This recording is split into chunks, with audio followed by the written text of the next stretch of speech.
Okay, good morning, everybody, again. We are looking today, after a little bit of back and forth because of the last class, we're looking at the Son of Man today, and we're going to look at the flood next week. And those will both be totally different, but I think fairly interesting things. So we're going to start with our usual prayer. Let us pray. Oh God, in the course, this is a different usual prayer. We'll do a different prayer. Oh God, in the course of this busy life, give us times of refreshment and peace, and grant that we may still use our leisure to build up our bodies and renew our minds, that our spirits may be opened to the goodness of your creation through Jesus Christ our Lord. Amen. That will be familiar to our vestry members. That was our prayer at the beginning of last night. I pasted the wrong thing, but that is okay. So today we're going to look at the Son of Man, and we covered it a little bit last week in some of the translation issues, where in Hebrew it's Ben Adam, which is Ben, son, Adam, man, and it has a use that we'll walk through today that starts pretty basic and moves to a much more interesting and kind of elevated place by the time you get to Jesus. And my plan today is to pretty much walk you through that. So early on in the oldest texts in the Hebrew scriptures, when Son of Man is used, and it's used a number of different times, but the earliest examples show up in places like Numbers chapter 23, verse 19, Isaiah 51:12, Isaiah 56:2, Jeremiah 49:18 and 33, places like that. It shows up in Job, it shows up in the Psalms, and in every single one of these instances, it's used in what's generally called poetic parallelism.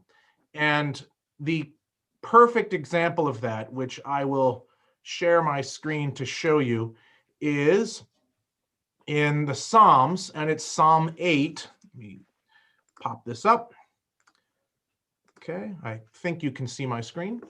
It's Psalm 8, and it's right here. What is man that you should be mindful of him? There's your first, and your parallel is the Son of Man that you should seek him out.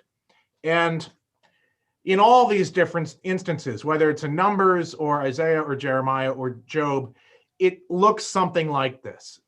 Humanity is talked about, and then it's reiterated in some way. And most of the time, it's used in a way that is like, God is divine, God is immortal, God is dependable, and that may be in a parallelism.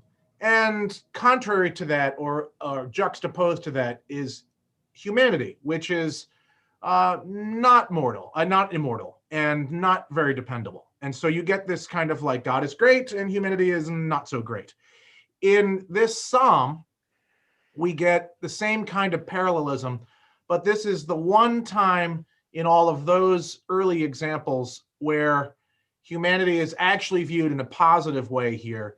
And if you read through Psalm 8 on your own at some point, you will see that, what is man that you should be mindful of him, the Son of Man that you should seek him out. The point of this psalm is actually that humanity has been raised up and made important by God. And the line here, this is about humanity. You've adorned him, man, the Son of Man, humanity, with glory and honor. You give him mastery over the works of your hand.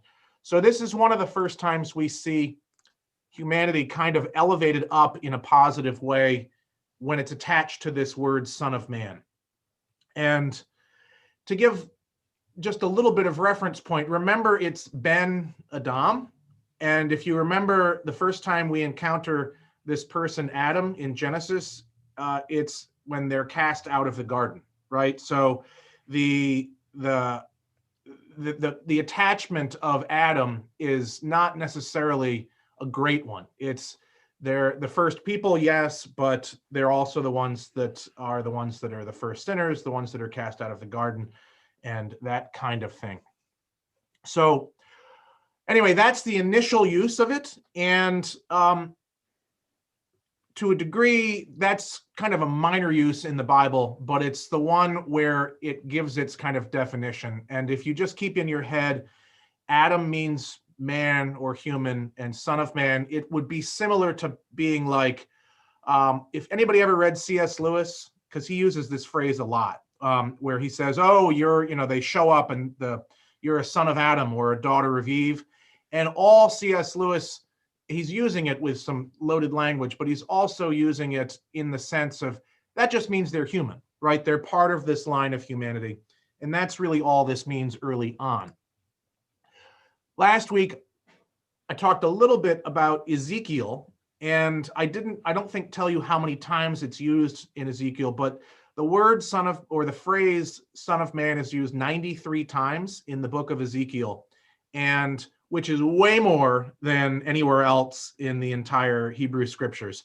And across the board, it is used as a title that God speaks to the prophet Ezekiel. And in our New Revised Standard translations, it is uniformly translated as mortal. And that's kind of viewed as a weird mix of you're a human being, but it's kind of a title for Ezekiel. It's certainly a title for Ezekiel. And he's kind of viewed as the representative mortal, or the representative human being, or the one that has been singled out on behalf of humanity by God to speak the truth of God back to humanity. So that's how it's used in Ezekiel, which, if nothing else, is a much more elevated title and view of it. Then we get to Daniel. And to give you some basic timeline, Psalms, Numbers, Job, Isaiah, that stuff is all pretty old. Jeremiah. Ezekiel's in kind of the same ballpark as Isaiah and Jeremiah in terms of age and how old it is. But Daniel is later. And the book of Daniel, which could totally have its own very long Bible study, but the book of Daniel is written about the prophet Daniel, who functions during the Babylonian captivity. So we're already after Jeremiah and Ezekiel and Isaiah, because it's after the monarchy has fallen. And so we're already after this, but the book of Daniel is probably written a bit later than that on top of it. And by the time we get to Daniel, the Son of Man the phrase Son of Man has taken on a little bit elevated meaning. And it's used twice in the book. And we're going to look at both of them to give you some idea of what they are. So I'll share my screen and let's see. Okay. Can you see Daniel 7? Everybody see that? I hope. Okay. We're actually going to start with Daniel 8. And in chapter 8 of Daniel, let me go back to 7 quickly. Daniel's having visions, and it's the 4 beasts. You may recognize this from Revelation. If you ever read the book of Revelation, it makes no sense. It's because you haven't read the book of Daniel first. You need to start with Daniel before you can read Revelation. A lot of the stuff in Revelation is repeating and reinterpreting the stuff in Daniel. So Daniel has this vision of 4 beasts in chapter 7, judgment before the Ancient One, and then his visions get interpreted, and we'll read some of this in a second.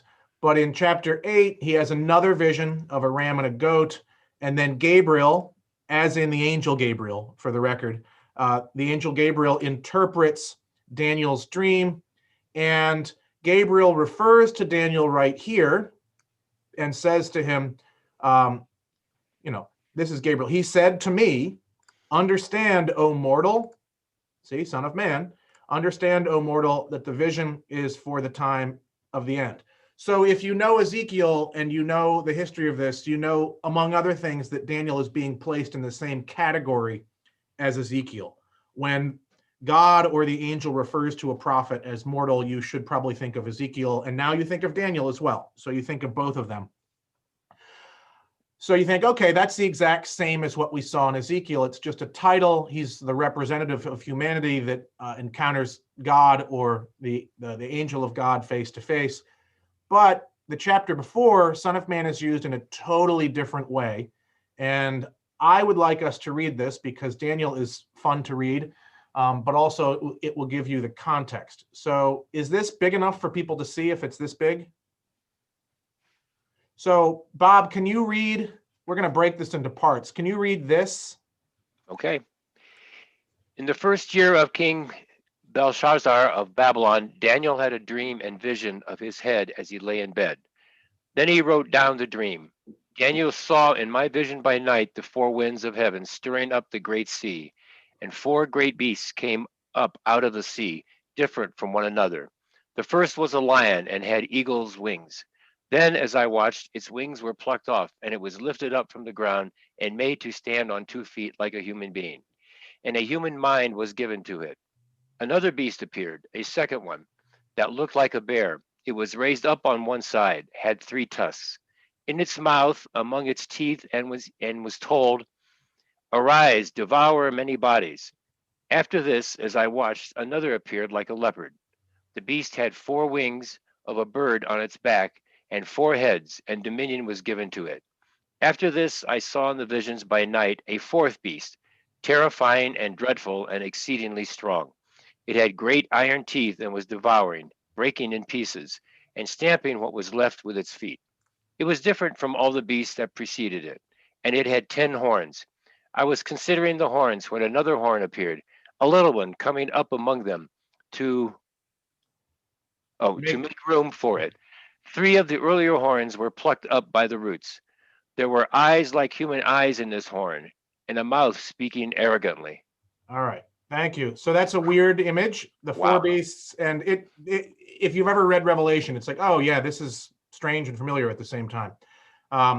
But we won't go too far into this. Sherry, can you read verses 9 and 10, this section? As I watched, thrones were set in place, and an ancient one took his throne. His clothing was white as snow, and the hair of his head like pure wool. His throne was fiery flames, and its wheels were burning fire. A stream of fire issued and flowed out from his presence. 1,000 served him, and 10,000 stood attending him. The court sat in judgment, and the books were opened. Great. There's a note here. And Ancient of Days, you may have heard of that before. So the Ancient One is the Ancient of Days, sitting on a throne. So you've just seen these 4 beasts come out, and they're all different. And then it switches over to this throne where this classic God figure, right? All in white, ancient, very old, sitting on a throne, white or pure wool hair. The throne is on fire. The throne has wheels, which are on fire, and streams of fire are coming out of the throne and from the presence of the Ancient One sitting on the throne. And all around the throne, there's not just thousands of thousands, right? There's like endless things worshiping God around this throne in this court. So this is your heavenly court. And Barbara, can you read 11 to 14? I watched then because of the noise of the arrogant words that the horn was speaking. And as I watched, the beast was put to death, and its body destroyed and given over to be burned with fire. As for the rest of the beasts, their dominion was taken away, but their lives were prolonged for a season and a time. As I watched in the night visions, I saw one like a human being coming with the clouds of heaven. And he came to the Ancient One and was presented before him. To him was given dominion and glory and kingship, that all peoples, nations, and languages should serve him. His dominion is an everlasting dominion that shall not pass away, and his kingship is one that shall never be destroyed. Okay, and read verse 15, because I think it's appropriate to end with that. As for me, Daniel, my spirit was troubled within me, and the visions of my head terrified me. Okay, I great. approached one of the attendants to ask him the truth concerning all this. So he said that he would disclose to me the interpretation of the matter. As for these 4 great beasts, 4 kings shall arise out of the earth. But the holy ones of the Most High shall receive the kingdom and possess the kingdom forever and ever. Great. Okay, So that interpretation at the end gives you a pretty good sense. I'm going to go back to this. It gives you a pretty good sense of what's going on in this vision. And Revelation, for those that are interested in reading that at some point on their own, plays up the same kind of theme. These beasts are, and the horn, are kind of earthly rulers. You know, the four beasts are four kings. And so Daniel has this vision that these bad things are going to happen for a certain amount of time, and the beasts may be kings or nations or what have you, but they're kind of evil human representations. And the Ancient of Days is clearly God or God's agent, but almost certainly God on the throne. And God is not the one that's going to deal with these beasts that has dominion. Let me jump right back to this because this is fairly important. Let's see my screen again. Daniel sees this one like a human being, and one like a son of man is what the note actually says. So in the original, it's I saw one like a son of man. So if we remember from Numbers and Ezekiel, and even from the next chapter where Daniel is referred to as son of man, if you remember that, then you think, okay, so there is somebody that looks like a human being, but this somebody is coming with the clouds of heaven, and this somebody is presented before the Ancient One, God on the throne, and to this somebody like a human being is given dominion and glory and kingship so that all peoples, nations, and languages should serve him. His dominion is an everlasting dominion that shall not pass away, and his kingship is one that shall never be destroyed. And it's this Son of Man that's going to go and take care of all of these evil things in the world. So let me unshare. This is a little bit of a change, to say the least, from somebody that's just poetic parallelism in human beings. And it's hard to say exactly how the path gets here, but it's clear that at some point, poetic parallelism turned into an important title for a prophet. And now the prophet title has taken on a life of its own and is this divine judge with full dominion that comes flying in on the clouds, that is something entirely different. And when you're reading Daniel in English, if you don't look at your note and your Bible doesn't translate Son of Man, you totally miss this connection. And it's a pretty important connection. So A, read the notes when you see them, but B, it's important to have different English translations so that you do see some of these connections when they're there. So that's the Old Testament Hebrew scriptures versions of the Son of Man. And there is a movement from poetic parallelism to a title of a prophetic person to a heavenly figure. And the imagery in Daniel is, if nothing else, and it's very clear from the book of Revelation, that when people start writing apocalyptic imagery, Daniel is kind of like one of your classic texts. And so people like this imagery and they begin to repeat it and expand on it. So if you read Revelation, you'll be like, oh, this is very much like Daniel, but it's even weirder. Like it's very, that whole line about Daniel saying, and I was terrified and didn't understand what the heck I was seeing. Revelation is like that, kind of on steroids. It's like even more bizarre, but it's all the same imagery. And Revelation was not written in a vacuum. It was written in a time period probably similar to the time that Daniel was written, where the people, and in this case it would be Christians, but in Daniel's case it would be Jews, didn't have control over their own destiny and fate in the world, right? They were ruled by other peoples. The Babylonian captivity is the Daniel time period. In the early Christian era time period, it's the Romans, right?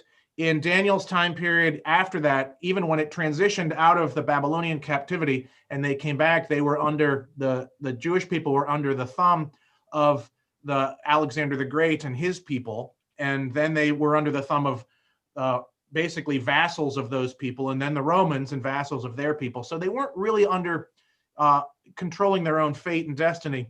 And if you know the Romans in particular, if you know anything about the Roman Empire, or even before it, the Roman Republic, if you were a citizen and we see this from St. Paul, right, where he writes about he's a citizen. If you were a citizen in Rome or of Rome, you were immune from, you couldn't get randomly beaten up or, by the Roman government or by another Roman citizen. What's not said there is if you were not a Roman citizen, even if you were wealthy or well off or anything like this, a Roman centurion or a Roman governor or even a Roman wealthy citizen could come and really do anything you want and beat you up or do this and that. So these people were in a situation where this idea that there were, numerous beasts that were running the world was kind of similar. And so they took this image of this heavenly figure like this Son of Man who's like a human being, and it fairly quickly became attached to, well, if it's like a human being, it's going to kind of be like our worldly Messiah who's going to come and save us.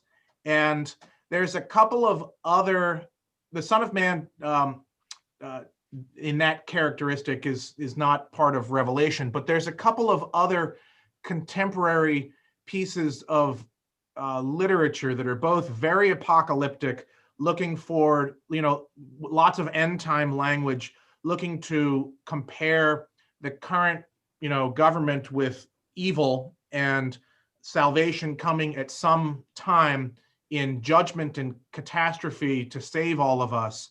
And a lot of these different imagery things run with this Son of Man image. And two important ones are first Enoch, which is talking about visions that will happen way off in the future. And in first Enoch, there is a final judgment over the evilness of today that will bring a heavenly figure who is known variously as the Messiah, or the elect one, or the righteous one, or the Son of Man.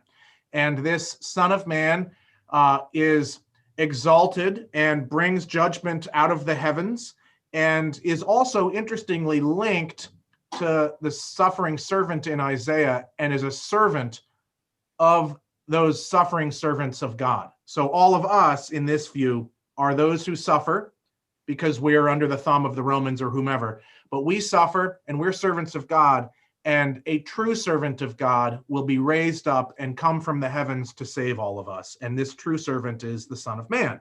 Now this is in first Enoch.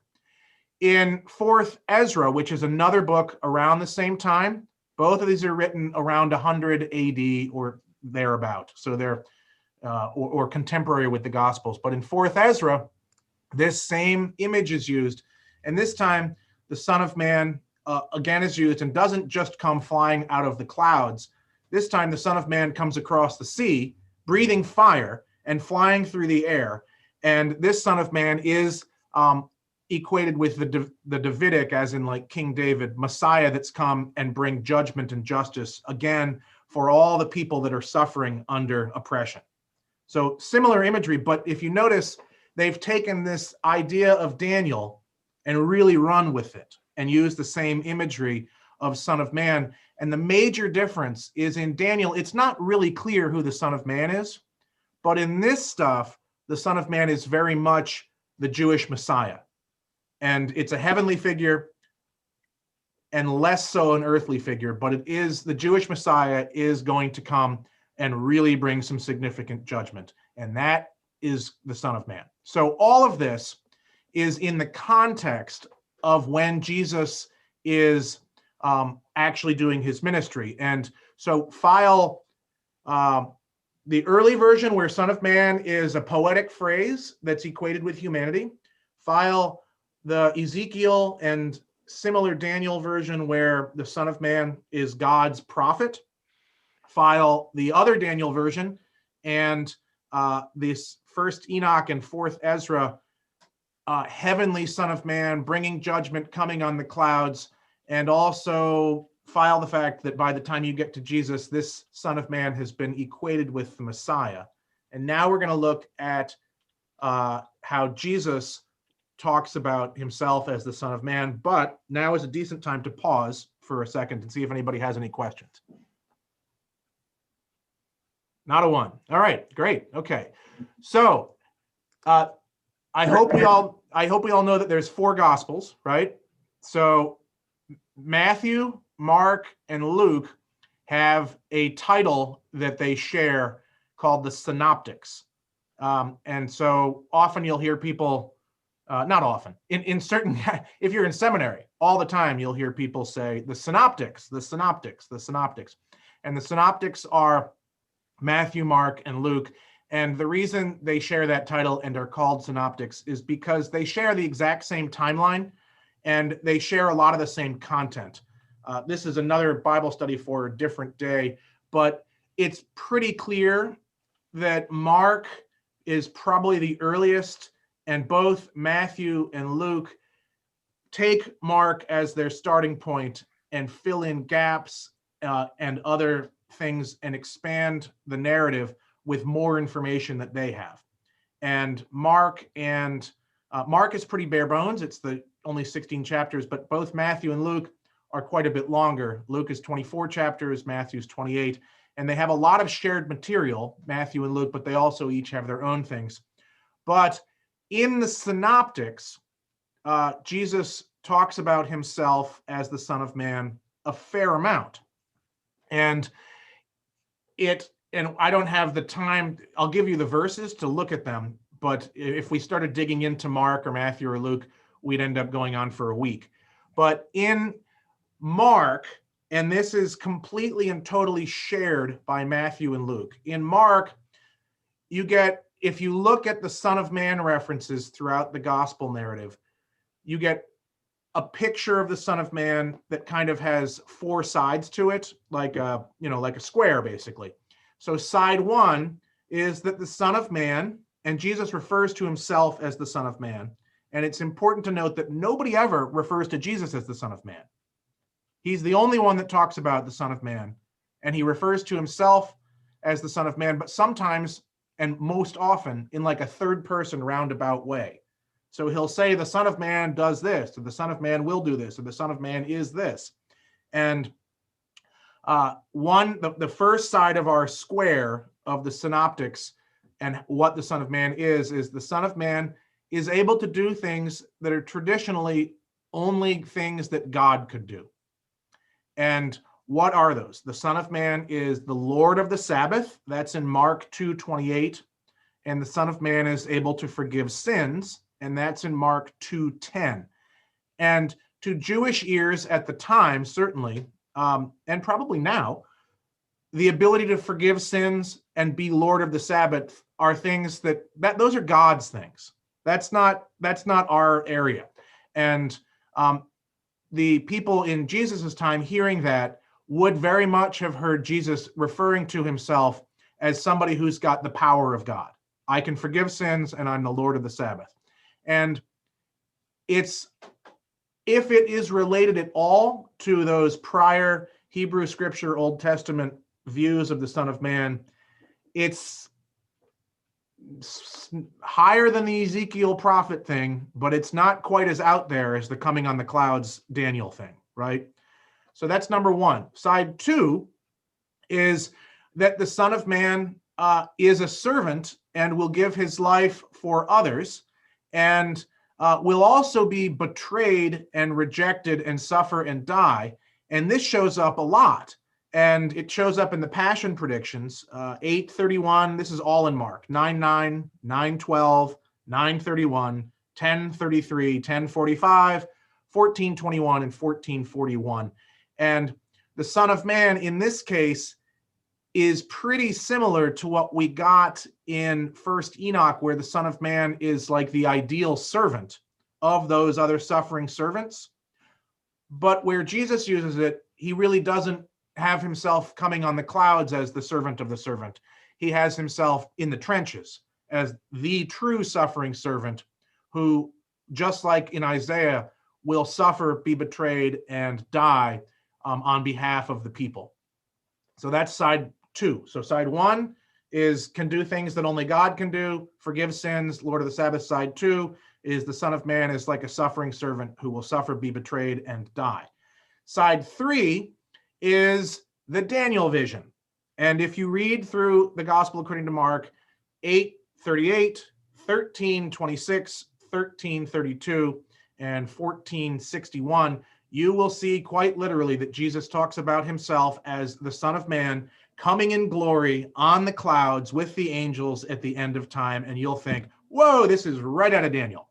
And so he is now equating himself absolutely with the divine judgment figure that has been sent out by the Ancient One, and to take care of those 4 beasts.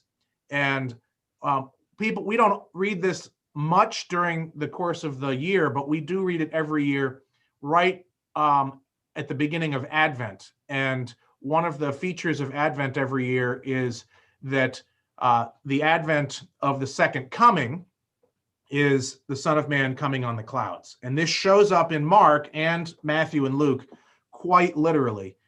So the third side is the Son of Man coming on the clouds. The fourth side, again, plays up some of the connections that we saw in 4th Enoch, where the Son of Man has a couple of other titles, and Jesus equates the Son of Man with the Blessed One and also with the Messiah. So we get into the title game with Jesus a lot. What title do you give Jesus? And what you see in the Synoptics is that alongside the title of the Blessed One, or alongside the title of the Messiah, Jesus says it's also the Son of Man.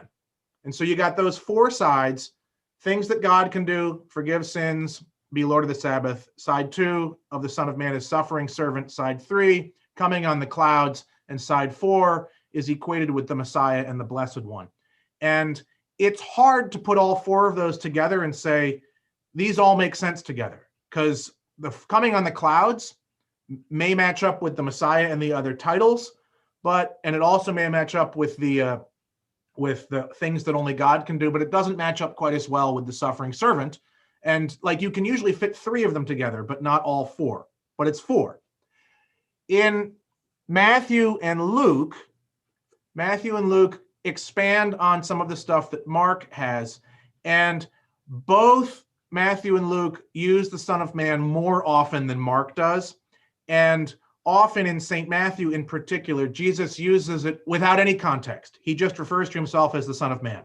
And so it's really difficult in Matthew to see these 4 specific sides of the box. They're all there, but because in Matthew's gospel, Jesus will refer to himself more often than not as the Son of Man, it almost waters it down. So Jesus is the Son of Man would be kind of the link of all 4 of those things.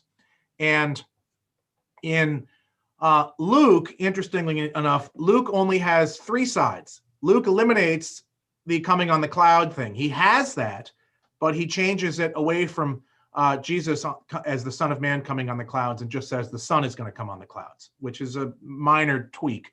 But that's your synoptics. And the last bit, just to kind of summarize that, is the synoptics are taking everything that we've had before, the one like a human being, the special designate prophet, the blessed one, the chosen one of God, the Daniel vision, also the suffering servant, and the equating with the Messiah, and kind of all lumping that together in Jesus. And then we get to John. But before we jump into John, any comments or questions on Matthew, Mark, or Luke? All right. I realize this is a blur, but it's being recorded, so we can deal with this. You can watch it again if you want.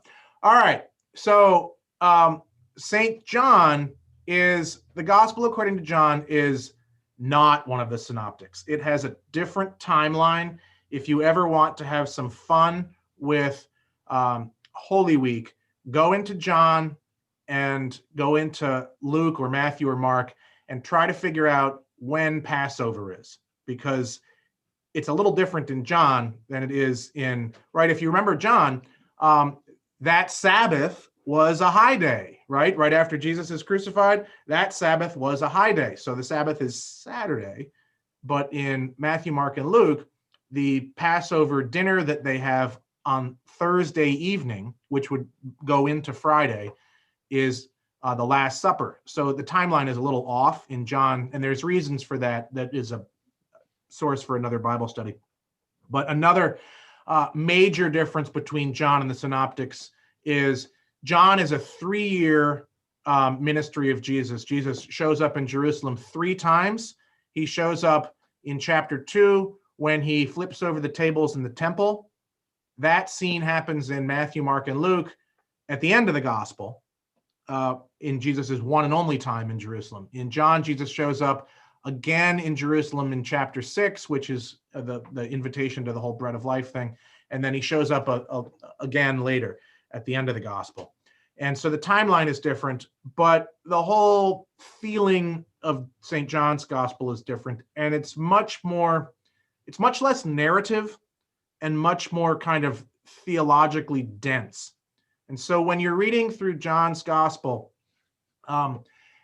it's like going into a rabbit hole. You look at something and it just keeps going down and keeps getting more detailed and more interesting.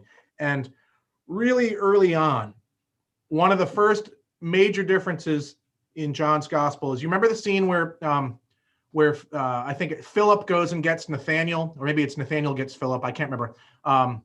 And he's under the fig tree, and he calls him, and Jesus says, before I saw you under the fig, I saw you under the fig tree. And Philip says, oh my goodness. Or Nathaniel says, oh my goodness, you are my Lord, my God, and my Messiah. And Jesus says, no, I'm the Son of Man.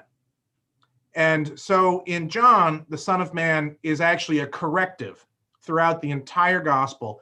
Anytime somebody comes to Jesus and says something to him, and Jesus wants to correct and elaborate further, it happens all the time. People show up to Jesus with some nugget of faith, and they believe in Jesus, but their faith is incomplete or slightly flawed. So in this case, in chapter 1, verse 51, give or take, Nathaniel shows up and says, oh, you're the king. You're the king of Israel. You're the Messiah. And Jesus says, no, actually, I'm the Son of Man, and you will see greater things than this. I saw you under the fig tree. That's fantastic. You will see angels ascending and descending on the Son of Man. And if you know your Hebrew scriptures and your book of Genesis, you will immediately think of Jacob's ladder, right? Where angels ascend and descend on the place where Jacob is sleeping during his dream. And Jacob calls that place Beth-El, which El is God and Beth is house. As an aside, Lehem is bread and Beth is house. So Bethlehem is the house of bread. Beth-El is the house of God. And in Jacob's use of it, he calls that place Bethel because he's saying, this is where we encounter God, right here. This is the house of God where I was sleeping, because I saw a vision of angels ascending and descending on me. Jesus takes that exact same image and refers to himself as the Son of Man, but says the angels will be ascending and descending not on a place, but on him. And so he is the house of God, and he is the place where humanity encounters God, and literally the place where earth and heaven meet. And that's a significant upgrade from just Messiah. And as we move through the gospel, this concept of Jesus being the Son of Man where earth and heaven meet expands each time he uses it. And it shows up again in the conversation with Nicodemus in chapter 3, verses 13 to 24. And Jesus talks about himself as the Son of Man. And in this context, Nicodemus who's a leader and a teacher, doesn't understand. And Jesus says, don't you get these things? And Nicodemus says, well, how can you be born again? And Jesus says, look, the Son of Man is the one that came from heaven, ascended, only the Son of Man has ascended to heaven and come from heaven. And therefore, only the Son of Man can truly reveal the things about God. So now you've got Jesus's not just Bethel, the place where God is, but now Jesus has come from heaven. He's not just God's representative on earth. He's actually literally been there and is now with us. And in chapter 5, verse 27, what does the Son of Man do? Now we know who he is, right? The Son of Man is the one that is God's agent, not only on earth, but came out of heaven and directly from God, which begins to get to this Daniel vision, right? Where the Son of Man was sent out from God. Well, now the Son of Man brings God's will and also divine judgment, which begins to bring in this Daniel idea. And then in chapter 6, during the bread of life discourse, it's the Son of Man that gives his life to all of those and gives himself so that they can eat. And we get Eucharistic imagery there, but we also get some suffering servant imagery where the Son of Man gives him his whole self for those who believe. And then in chapter 8, you've got a little bit of Daniel, you've got a little bit of suffering servant, you've got the Bethel thing, you've got equated with the Messiah or greater than the Messiah. And then in chapter 8, the hammer comes down and Jesus says, the Son of Man equals I am, as in like the name of God from early on in Exodus. And so the Son of Man is not just God's agent, not just the place where heaven and earth meet. The Son of Man is literally God on earth. And finally, in chapters 9 and 12, 9 is the story of the man born blind. And the man born blind believes in the Son of Man. And he's the first person in the gospel narrative that comes to full and true faith. And it's a story about this person who completely believes, totally gets it. And what happens to him? He's kicked out of the synagogue. His parents and family disown him, and nobody believes him. And it's a story about the people who believe in the Son of Man will end up as suffering servants themselves. They will suffer because they have believed. And in chapter 12, Jesus turns that on its head and says all of this suffering that the Son of Man is going to do, he's going to be betrayed, he's going to be lifted up on the cross, but he's going to be glorified through that because he is God and he is the place where heaven and earth meet. And it's in that suffering that God is most present. And that's St. John. And it's what it does is in the gospel, according to John, the primary title for Jesus is the Son of Man. And this is not true in the other gospels. In the other gospels, it's a title for Jesus that has 4 sides to it. In John's gospel, it has those 4 sides. But remember the first side where the Son of Man can do things that only God can do? John has that. But in John, it's the Son of Man is God. And rather than just being the Son of Man that's sent out, the Daniel thing, the Son of Man is God and is sent out and comes to earth. So it's a much higher view of A, what the Son of Man is, but B, who Jesus is. And on that, I will stop. And if there's any questions or comments, because it is exactly 8:45, but I thought that was enough for, certainly we had enough material, I think, for one session. So any comments or questions, or was that totally confusing or interesting or whatever? I don't know. Was it something? Something. Give me something. Thumbs up. All right, I'll take that. No, it for me, it was very interesting. The synoptics and the differences with John, I found that very, very interesting. So just feedback wise. Yeah, cool. Okay, very good. We lost Bob. Bob had to go to work, so that's weird. Are there any other chapters in the Bible that talk about the angels ascending and descending, or is it only Jacob's ladder? That's a good question. I off the top of my head, I don't know. It might be, if it does, it would be a reference probably back to Jacob. Okay. There's a lot of the Bible does that a lot. It references to other parts of it, and the places that are most often referenced are Genesis and not quite as much to Exodus, but the primary stories. Now, Jacob is the son of Isaac, who is the son of Abraham, right? So it's the God of Isaac, Abraham, Isaac, and Jacob. The primary stories are not Isaac, but Abraham. and creation and the Exodus and the Jacob stories are not quite as they're not that they're not important, but they're slightly, I think, slightly less important than the Abraham story. So more often than not, you end up going back to Abraham, or you end up going back to the time in the wilderness, or going back to Pharaoh and the Exodus.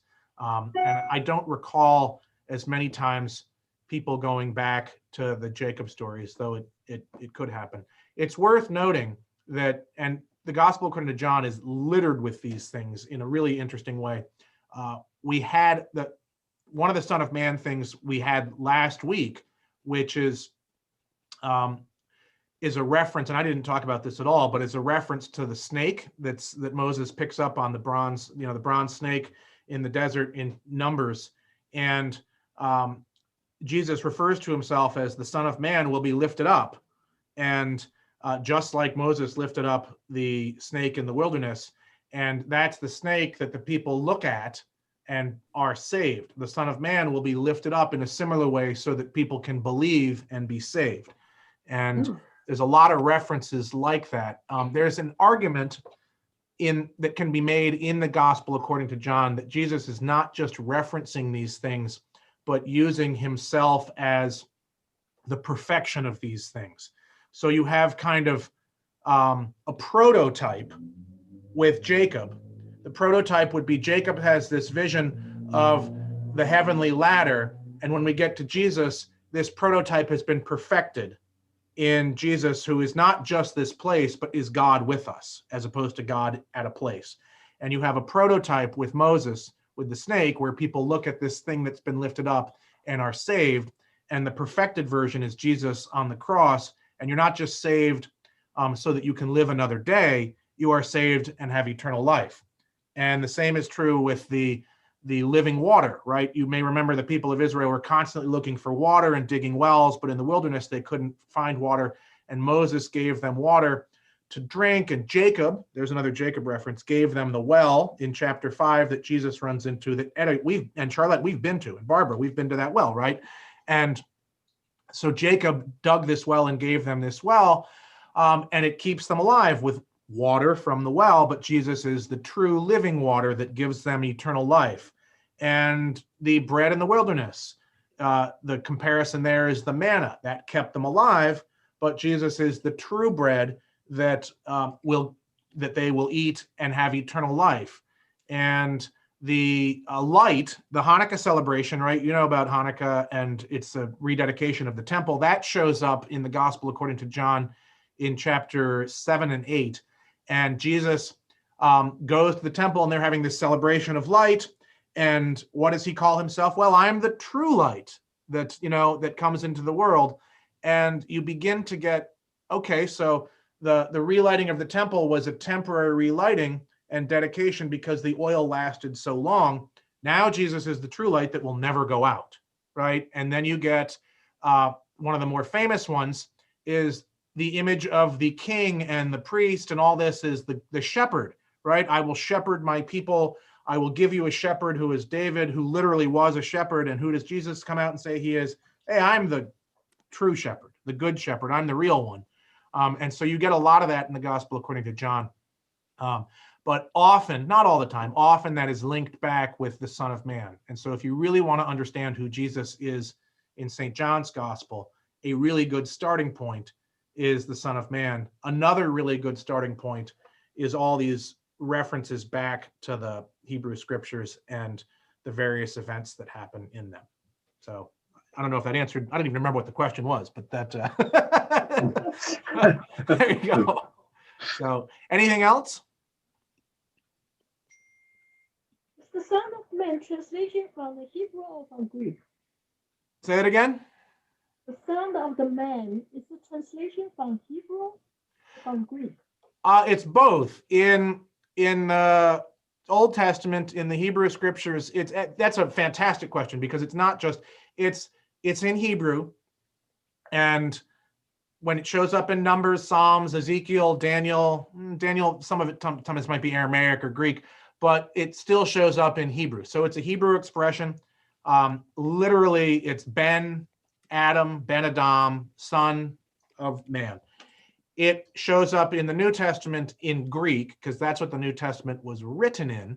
And sometimes in one or two places, it's got extra articles in it, which make it stand out in the text, as in like, it would be translated the son of the man, which is weird. Like when Jesus uses that as the son of the man, it really stands out.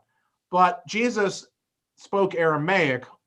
We know that because the word like Abba that he uses, there's some Aramaic words that show up in the New Testament. And so the odds are quite good that Jesus referred to himself in Aramaic as the Son of Man. And interestingly, I don't know if you saw the note, the Son of Man coming on the clouds in Daniel, that was in Aramaic, was what that reference was. So it's in different languages. And one of the axes, I don't grind that many axes, but I like to grind this axe. And to me, it doesn't make any sense to not translate it into English, because it was translated from Hebrew into Aramaic, into Greek, and it kept Son of Man in each of those languages. They didn't try to get to the meaning behind the text. And the New Revised Standard Version doing that, I think, is unfortunate, but such is life. Okay. So, all right, we've gone long. I can stay on if anybody wants to, but I want to make sure everybody can jump off if they need to. Thank you. Thank you. But so next week, we are going to look at Noah and the flood.